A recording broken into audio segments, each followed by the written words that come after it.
All right, welcome everyone to day 3 of STEM for Hers Dream Job series. And this is Land Your Dream Job, Ace Your Interview Workshop. And we have partnered today with Amazon Web Services to really connect all of the things we've done in the last couple of days into once you've got your foot in the door and now you've got your interview, what do you do once you do that? And Amazon is going to help us work through that today with a short presentation with Jenna Lass leading that. And then we will break into breakouts once again and work on specific concerns you might have or techniques that you might be able to implement during your interview to help you land your dream job or your next job. Let's just start with that. So again, if you have any questions, type them in chat. Please feel free to do that. And we will pass it over to Jenna now. Great. Welcome, Jenna. Hello. Let me get my presentation slide up.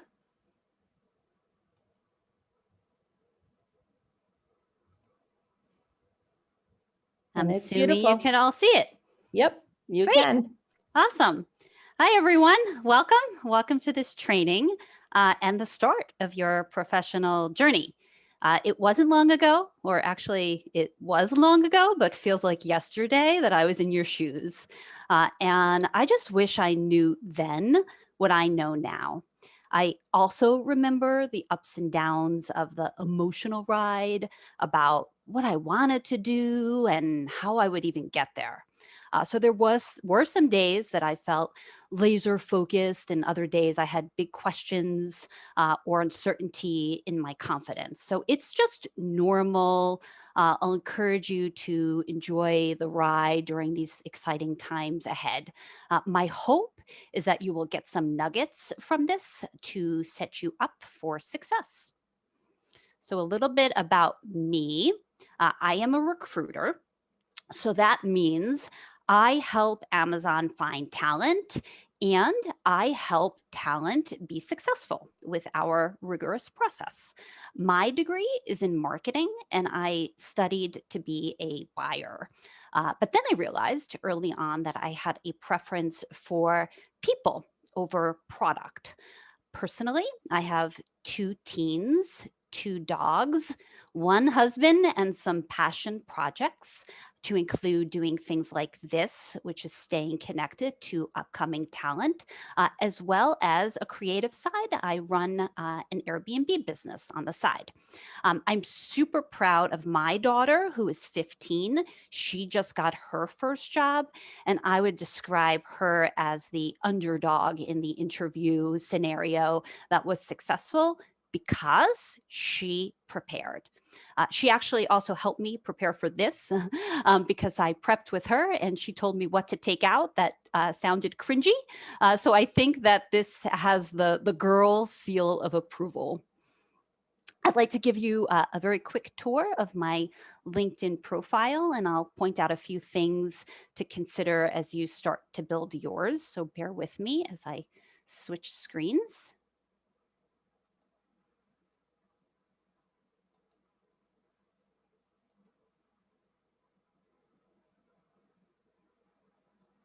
Are you seeing my LinkedIn profile? Yes, we are. You are. Great. Okay. So first up is a chance to put a picture, a professional one, of course, and smile. It's inviting to smile on your picture. And then, of course, you have this background. I use AWS to brand myself. And you can consider doing things like a picture of the city you live in or your university, and even a quote that resonates with you, I think would be bold and confident. There is an about section, as you can see here. And then in this section is where you really have a chance to promote yourself. So you want to try to use words that describe yourself and your goals. And then following is where you'll start to build your resume of your work experience and your education. This is a great place to include any leadership and awards that you won. At the bottom is a recommendation section. And this is great because it's others acknowledging your talent, and you can increase your references because you can ask people for recommendations. So teachers and colleagues, peers, and of course, any bosses that you've had. And then lastly, at the bottom here is an interest section, which is great because you can join some groups. It could be companies that you're interested in. It could be university alumni groups and even technology, which will expand your network so that you can see who's who and tap into people in your group for help. I get pinged often. I went to Hofstra University and I get pinged often from alumni that are asking me for help, and I'm more than happy to help them because we're connected in our group. Switching back to PowerPoint, I'm going to need some confirmation here.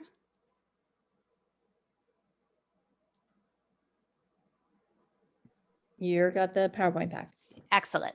All right, so I've spent some time letting you get to know me personally and professionally, and I'd like to just take a moment to do a poll to get to know a little bit about you and your interview experience. So I appreciate if you can click either if you've never interviewed and you want to ace your first interview, that would be great to know. Or if you've interviewed a little bit and you still want to ace your next one.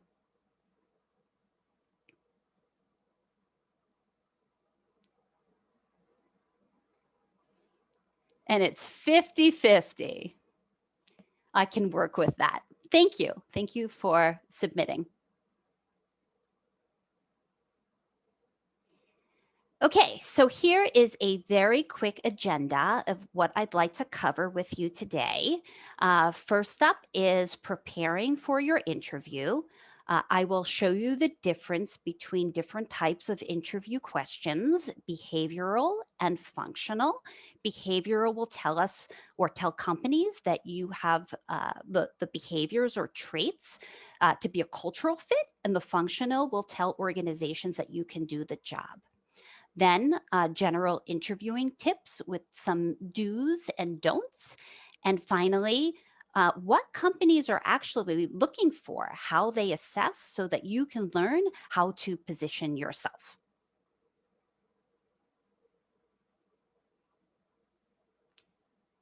To prepare,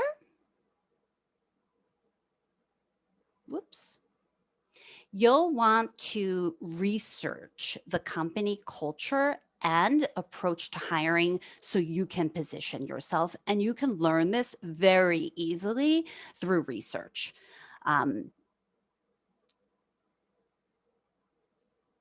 So many companies have websites with resources very transparently on their process. It's in their career section. You can learn about the process, common questions, employee stories, and even tips. And then maybe as you begin applying for internships, you can explore the press section so you can keep up with the company news. And then externally, you can visit places like LinkedIn, Facebook, Instagram, and YouTube pages, as well as Glassdoor for reviews on both the company and the interview process. Unless I haven't been aware of it yet, I do not believe there are companies yet using TikTok. And then you ask yourself, what about that company culture matches my personality and work style? And does that company have a mission that I can get behind? So think of that as college research. You know, maybe there's certain criteria that's important to you. Maybe it's the size of the company, preferring a large company or a startup, or the location. Perhaps they have some programs or affinity groups that are important to you.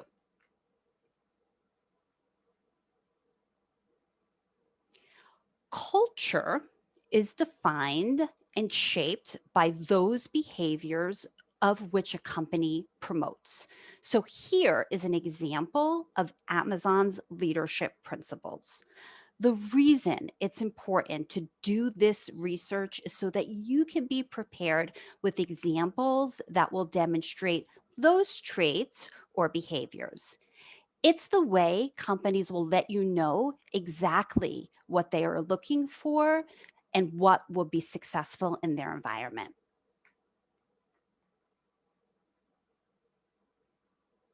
So now that you have that insight based off of your research, you'll want to think about your accomplishments and how your actions tie to the company values.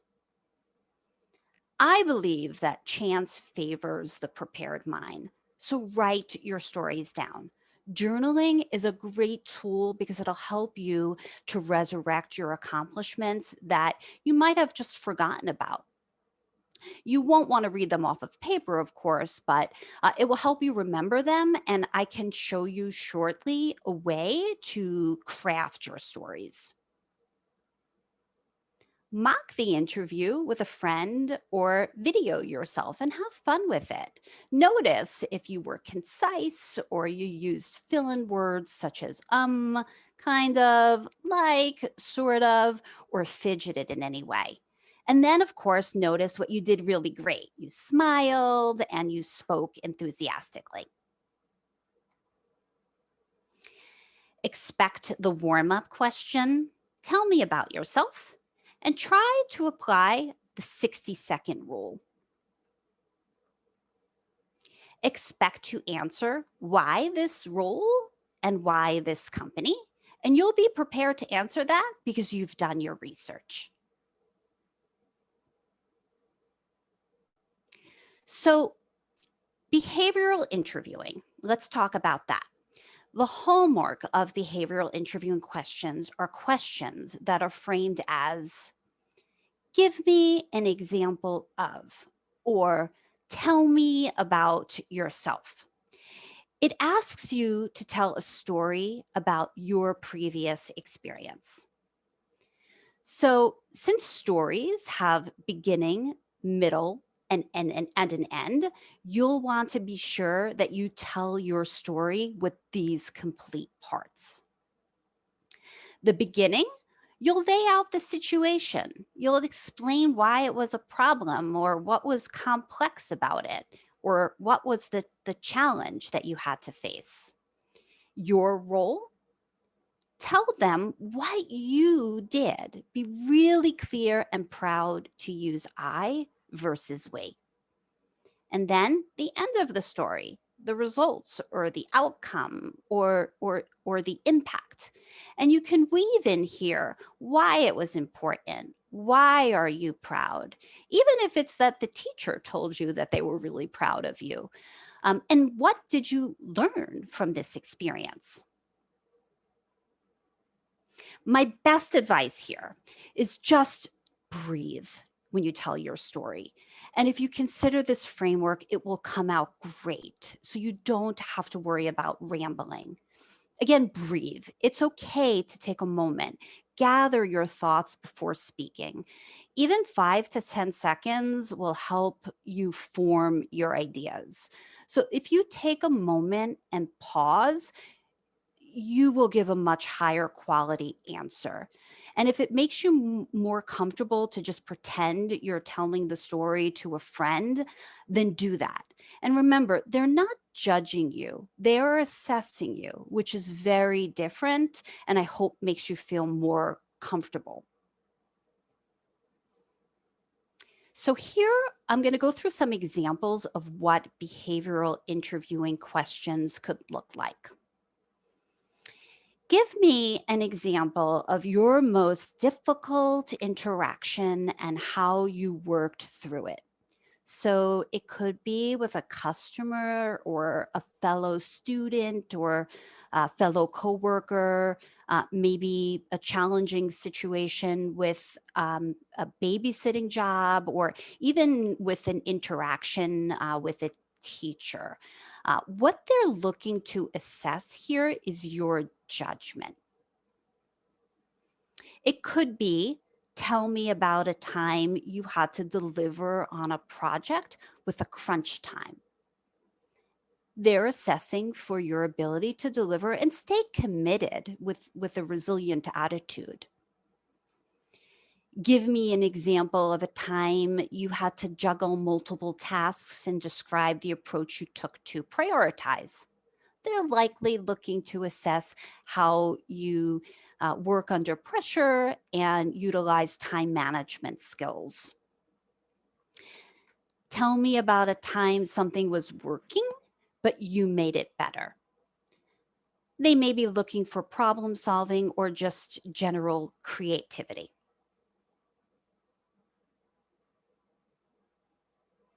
So what I just described to you is behavioral interviewing, because it shows the interviewer that you have the behaviors or traits that that company promotes, right? So you can use stories that may not be relevant to the job. That's okay. Because there's another side of interviewing, which is this functional aspect, which will help the interviewer learn if you can do the job, and both are important. So if you're interviewing for a technical role, they may ask you a coding question. And if you're interviewing for a business related role, it might be a case study or a hypothetical situation. So to answer, if it's coding, you want to make sure that you're brushed up with your computer science fundamentals and can comfortably whiteboard. And then if it's a business related role, I think it's great to ask clarifying questions. And then I'll recommend to start really simple and then just look for improvements, opportunities for improvements. Discussing, pros and cons. There might not be a right or wrong answer here. What they are assessing for are your critical thinking skills. I can show you too some general interviewing tips for any kind of role. We'll do this in a do's and don'ts section. So you want to share the details of your experience and be really proud of your accomplishments. You can discuss the challenges and the mistakes as well as what you learned from them. And then be aware of your body language, not hyper alert, but just be aware. So, for example, things like folding your arms across your chest during an interview can make you appear closed off, or being fidgety and playing with your hair or using lots of hand gestures may give the impression that you're not paying attention. I have a nervous habit. I vigorously bounce my leg up and down. So I need to be conscious of not doing that because I know that can be very distracting. So sit up straight and you will ooze a flare of confidence. And then on the flip side, there are certain nonverbal cues that can actually make a great impression. So such as things as leaning in slightly and nodding your head when the interviewer is speaking will show that you are interested and engaged. Definitely send a follow-up note. You'll want to thank the interviewer for their time and reiterate why you're a fit and interested. And then, of course, some do nots. Avoid taking credit for others' work. Don't be afraid to admit mistakes. I recommend not to use the same examples with multiple interviewers. So if you do have an interview and you're expected to meet with multiple people, try to come with multiple examples. They ask, it's set up this way so that they can get diversity of examples. And if they keep hearing, the examples are often shared. So if they keep hearing the same examples over and over again, it sort of defeats the purpose. And you might not feel as inspired if you keep saying the same story over and over again. So have a handful in your back pocket. And then easy to forget, but simple to do. Don't forget to silence your phone and notifications so that there's no distractions during your interview. Now, in today's times, you may actually be asked to interview virtually. So I have some additional points for you to consider. I believe that great eye contact is the virtual handshake. So I would avoid, waving and just looking in the camera and smiling big, dressing to impress even virtually. So comb your hair, put on a nice shirt, leave the t-shirt for after.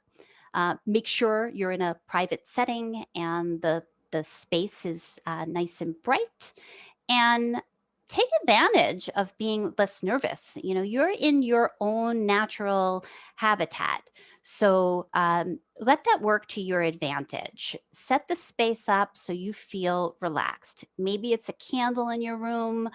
Personally, I keep a diffuser that helps me settle in with some lavender oil. It could also help with that like beating heart and sweaty palms. So you instead appear calm and positive.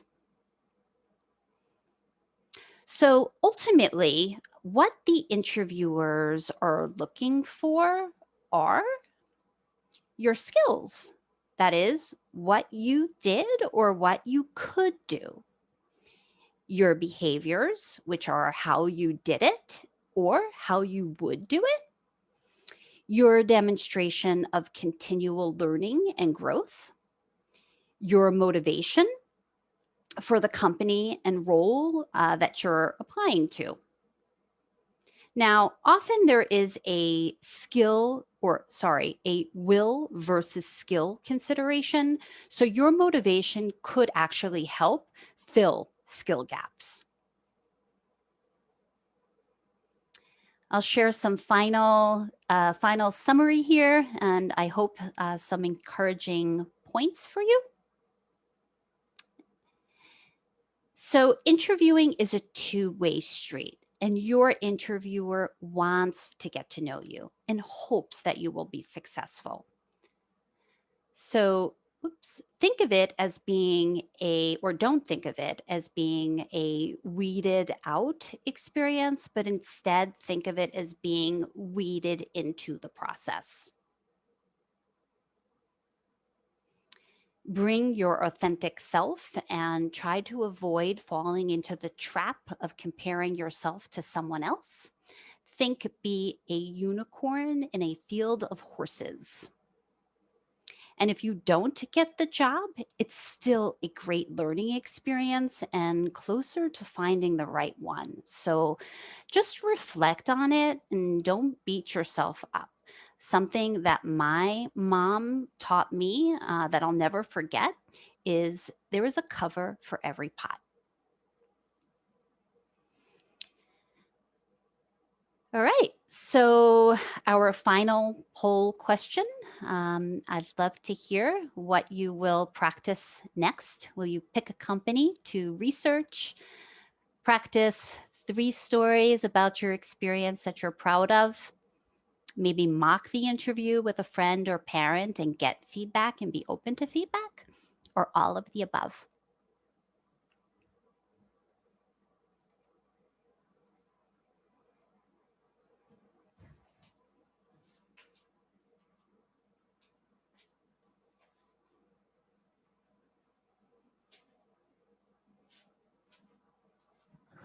That's great.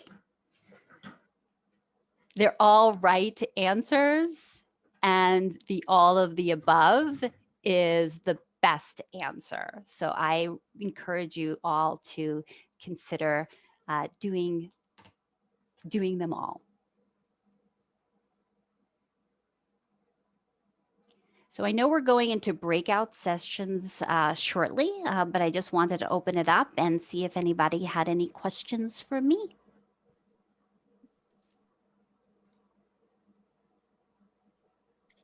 I think they're just waiting till they get into their rooms, and then they're just going to come Okay, bursting with questions, right? great. All It's right. hard. I think I get it. So Jenna, that was great. I'm so glad. I enjoyed putting this together for you. And I'm excited for you all to go into a breakout room where you'll work one-on-one with, or I think it's 5-to-1 with a coach. So you'll have some peers. And I recommend to consider being supportive of each other and using this as an opportunity to really practice composing your stories, thinking about this behavioral interviewing, and asking questions so that you can learn how to strengthen yourself for your interviews. Yeah, I agree, Jen. And I think, from the first poll, we could see that some people have actually already had some interviews. So if they even have some experience that they could share themselves, so what was their experience like? What was the most nerve-wracking part of it? What was what was something you weren't expecting? Will be really helpful to share, I think, with the other participants. So maybe who haven't, because we saw it was about 50-50. So, well, wonderful. With that, unless there's any questions that we need to answer for anyone, we will head into the breakouts. Once again, as in day 1 and 2, I encourage you all to turn on your cameras. There'll be nothing in there that's being recorded, but do connect with your mentors. They're here to help you answer questions. Because we have a smaller group today, I would definitely take advantage of everything that's happening. And even ask them, you might be able to even do some little mock interview questions. And they can help you formulate some answers. So, and share some of your experiences with them. So if anyone has any questions, we'll just move into the breakouts.